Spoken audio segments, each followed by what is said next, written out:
Aku masih ingat betul hari pernikahanku beberapa bulan yang lalu. Rasanya begitu indah, begitu penuh harapan. Aku merasa akan memulai hidup baru bersama lelaki yang kucintai suamiku. Namun, siapa sangka setelah akad pesta selesai, kehidupanku justru terasa hampa. Suamiku bekerja di sebuah proyek pembangunan jalan dan hampir setiap hari ia harus keluar kota. Kadang ia pulang larut malam, kadang bahkan menginap di lokasi proyek. Saat pulang pun tubuhnya selalu lelah. Kami jarang sekali sempat berbincang panjang, apalagi bercengkerama sebagai pasangan baru. Setiap hari aku bangun pagi, memasak, dan membereskan rumah. Anehnya makanan yang kusajikan justru lebih sering dinikmati ayah mertuaku ketimbang suamiku. Ibu mertua sudah lama bekerja di Malaysia, jadi hanya ada aku dan ayah mertua di rumah ini. Ayah mertuaku seorang penjahit. Setiap hari ia duduk di depan mesin jahitnya, menjahit baju-baju pelanggan dengan tekun. Awalnya aku jarang mengobrol dengannya, hanya sekadar bertukar kata saat makan. Aku masih merasa canggung karena bagaimanapun juga ia adalah orang tua suamiku. Namun lama-kelamaan aku mulai merasakan sepi yang menyiksa. Bayangkan seorang istri baru yang harus menjalani malam-malam panjang tanpa kehadiran suaminya. Aku sering termenung di kamar, mendengar suara mesin jahit di ruang tengah dan kadang bertanya-tanya. Seperti ini rumah tangga yang baru dimulai. Aku ingin suamiku ada di sisiku, mendengarkan ceritaku, atau sekadar tertawa bersama. Namun yang kudapat hanya suara deru, benang dan jarum dari ruangan tempat ayah mertuaku bekerja. Pada suatu sore, aku memberanikan diri keluar dari kamar dan menghampirinya. Aku menawarkan segelas teh hangat sambil duduk di kursi sampingnya.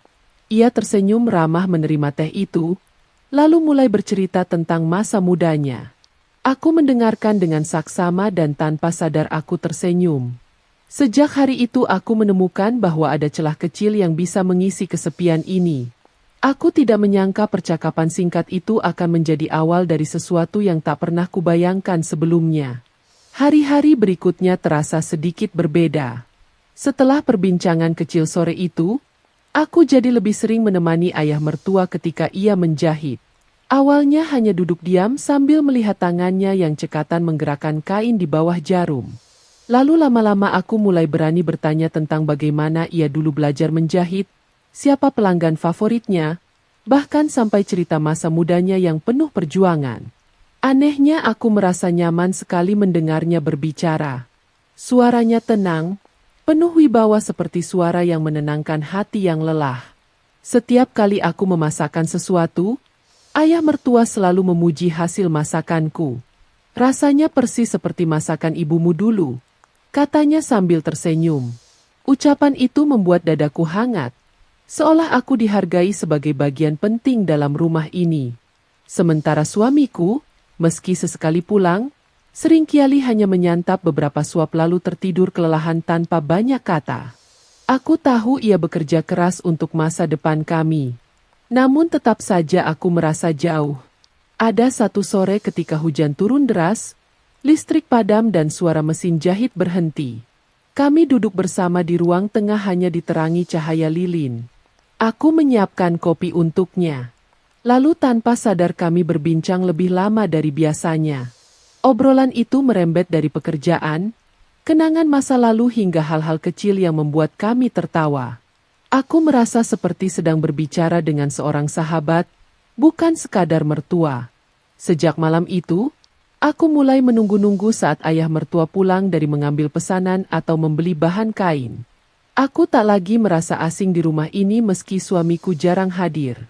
Aku tahu perasaan ini berbahaya. Namun aku tak bisa membohongi diriku sendiri. Ada sesuatu yang perlahan tumbuh di hatiku. Bukan cinta atau setidaknya belum. Namun aku mulai takut pada diriku sendiri. Takut pada arah perasaan ini yang kian sulit ditebak. Malam itu hujan turun deras sekali membuat rumah seakan diguyur bunyi guntur tanpa henti. Aku berbaring sendirian di kamar menunggu suara pintu dibuka oleh suamiku. Berharap ia pulang. Namun jam terus berputar hingga larut. Dan akhirnya aku mendapat pesan singkat. Aku harus menginap di proyek 3 malam. Jangan khawatir. Pesan itu membuat dadaku sesak. 3 malam. Aku menggigit bibir mencoba menerima kenyataan meski hatiku terasa benar-benar kosong. Entah kenapa malam itu aku tidur dengan gelisah. Dalam mimpi, aku melihat diriku berdiri di jalan gelap mencari-cari suamiku yang tak kunjung pulang. Aku berteriak menangis. Namun hanya sunyi yang menjawab. Aku terbangun mendadak. Tubuhku basah oleh keringat dingin dan dari tenggorokanku keluar teriakan yang tak terkendali. Tiba-tiba pintu kamarku terbuka dan ayah mertua berlari masuk. Wajahnya terlihat cemas. "Kamu kenapa mimpi buruk?" tanyanya. Aku tak mampu menjawab, hanya mengangguk sambil terisak. Ia duduk di tepi ranjang lalu menepuk pundakku dengan lembut. "Tenanglah, semua baik-baik saja. Aku di sini." Tangannya yang hangat menyentuhku membuat rasa takutku perlahan mereda. Aku tanpa sadar meraih tangannya seolah mencari perlindungan. Dalam keheningan itu, ia tetap duduk menemaniku. Hingga akhirnya aku memohon dengan suara lirih. "Temani aku tidur malam ini, Pak. Aku takut sendiri." Awalnya aku pikir ia akan menolak. Namun justru ia menarik selimut dan berbaring di sisi ranjang, menjaga jarak dengan sopan. Namun entah karena kelelahan atau rasa nyaman yang tiba-tiba datang, aku bergeser mendekat. Tubuhku gemetar dan tanpa kusadari aku memeluknya anehnya. Ia tidak melepaskan pelukanku. Malah ia merespons dengan pelukan yang hangat. Kami terdiam hanya mendengarkan suara hujan di luar. Saat itu aku tahu ada garis tipis yang baru saja kami lewati. Garis yang seharusnya tak pernah tersentuh. Pagi setelah kejadian itu, aku bangun lebih awal dari biasanya. Tubuhku masih merasakan hangatnya pelukan semalam dan setiap kali mengingatnya, wajahku memerah sendiri. Aku buru-buru bangkit, memasak sarapan, berharap bisa melupakan semua yang terjadi. Namun, begitu aku menyiapkan teh di meja, ayah mertua keluar dari kamarnya dengan langkah pelan. Kami saling bertatapan lalu sama-sama terdiam. Ada semacam rasa kikuk yang sulit diuraikan. "Aku minta maaf kalau semalam terlalu merepotkan," ucapku lirih sambil menunduk. Ia hanya tersenyum samar lalu berkata, "Tidak apa-apa. Kamu butuh ditemani. Aku paham." Suaranya tenang. Namun, aku bisa merasakan sesuatu yang berbeda di balik matanya. Ada kehangatan yang tak pernah kutemukan dari suamiku belakangan ini. Hari itu kami lebih banyak diam. Aku mencoba menyibukkan diri di dapur sementara ia di ruang jahit. Namun sesekali saat aku keluar membawa teh atau camilan, mata kami bertemu. Rasanya aneh. Ada sesuatu yang membuatku ingin terus dekat dengannya. Seakan-akan semalam bukanlah sebuah kesalahan, melainkan pintu yang baru saja terbuka.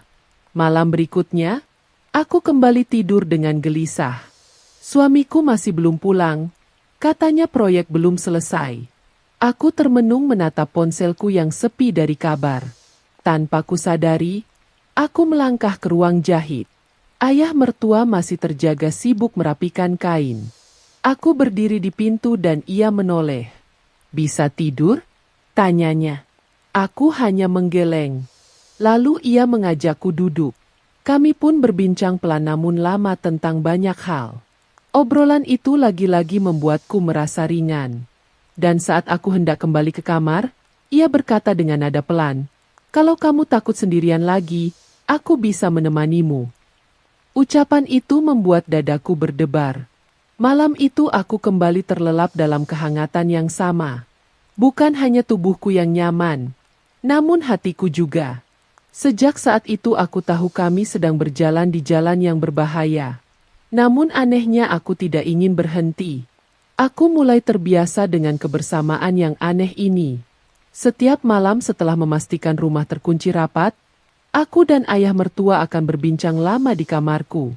Kadang hanya duduk di tepi ranjang, kadang bersandar sambil mendengarkan hujan, kadang juga membicarakan hal-hal kecil yang membuatku tertawa.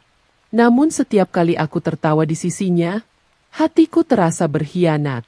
Suamiku yang sedang bekerja keras di luar sana tak pernah tahu bahwa istrinya kini menemukan kenyamanan bukan pada dirinya, melainkan pada ayahnya sendiri. Suatu malam saat aku menguap lelah, ayah mertua tanpa sadar meraih pundakku. Sentuhan itu sederhana, namun membuat tubuhku bergetar. Aku menoleh dan tatapan mata kami bertemu. Ada jeda panjang sebelum akhirnya aku bersandar di bahunya. Dari situ segalanya mengalir begitu saja. Pelukan itu hadir kembali lebih erat dari sebelumnya. Aku merasakan detak jantungnya berpacu dan aku tahu ia pun merasakan hal yang sama. Aku tahu ini salah. Bisikku dengan suara bergetar. Ia menarik napas panjang lalu menjawab lirih. Aku juga tahu. Namun kenapa rasanya begitu benar? Kalimat itu menancap di dadaku. Sejak malam itu, kami tak lagi membatasi diri. Ada saat-saat ketika kami hanya berpelukan. Ada pula ketika tangannya menyusuri rambutku dengan lembut membuatku merasa lebih dicintai daripada sebelumnya. Aku membenci diriku. Namun di sisi lain aku juga tidak bisa lepas. Rasanya seperti terjerat dalam pelukan yang hangat yang membuatku lupa pada rasa bersalah. Namun setiap kali suamiku mengabari lewat pesan singkat, rasa bersalah itu kembali menghantamku. Aku berusaha menghibur diri. Ia sendiri yang terlalu sibuk dengan pekerjaannya. Ia jarang menemaniku. Apa salahku kalau aku merasa kesepian? Tetapi dalam hati kecilku, aku tahu alasan itu hanyalah tameng untuk menutupi kenyataan pahit. Aku sudah jatuh dalam pelukan yang seharusnya terlarang. Malam-malam berikutnya aku tak lagi gelisah tidur sendirian. Justru aku menantikan saat-saat ayah mertua masuk ke kamarku. Hingga akhirnya tanpa kusadari hidupku yang semula sepi kini dipenuhi sesuatu yang lebih berbahaya daripada kesepian itu sendiri. Semakin hari hubungan kami makin sulit disembunyikan. Aku dan ayah mertua tidak lagi hanya berbincang di kamar saat malam, tetapi juga sering menghabiskan waktu berdua di siang hari. Aku membantu menyiapkan kain, memotong pola, bahkan belajar sedikit cara menjahit darinya. Saat tangannya membimbing tanganku, aku bisa merasakan kedekatan yang membuat jantungku berdegup kencang. Sesekali ia tersenyum nakal dan aku hanya bisa pura-pura menunduk agar wajahku tidak terlihat memerah. Namun di balik kenyamanan itu ada rasa takut yang selalu membayangi. Setiap kali mendengar deru motor di depan rumah, aku mendadak panik. Takut kalau suamiku pulang tiba-tiba. Pernah suatu malam saat aku tertidur dalam pelukan ayah mertua, suara motor terdengar masuk ke halaman.